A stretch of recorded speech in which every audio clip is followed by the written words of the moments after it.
જય Shri Krishna. 15મી August special આપણે મીઠાઈ બનાવશું. તો અડધો કપ ઘી લઈએ, 1 કપ રવો લઈએ, બરાબર 2 મિનિટ માટે શેકી લઈએ. 1 કપ મિલ્ક પાવડર, 1 કપ ટોપરાનું ચીણ, અડધો કપ ખાંડ. તો બરાબર મિક્સ કરી લઈએ. 1 કપ દૂધ નાખી અને 2 થી 3 મિનિટ ગેસની ફ્લેમ મીડિયમ રાખી અને શેકી લઈએ. જ્યાં સુધી ઘાટું થાય ત્યાં સુધી હલાવતા રહીશું. તો પ્લાસ્ટિકમાં લઈ લઈએ, 3 ભાગ કરી લઈએ. એક ભાગમાં ગ્રીન કલર, પિસ્તાના ટુકડા એડ કરી અને બરાબર મિક્સ કરી લઈએ. રોલ બનાવી અને સાઈડમાં રાખી દઈએ.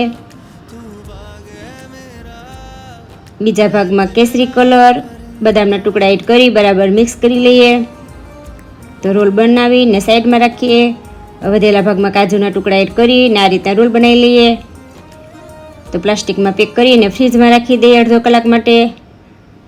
તો રોલ આપણા સરસ કડક થઈ ગયા છે. હવે એમના પીસ કરી લઈએ. તો મીઠાઈ આપણી બનીને તૈયાર છે. એકદમ મસ્ત એવી મીઠાઈ તૈયાર છે. એન્જોય.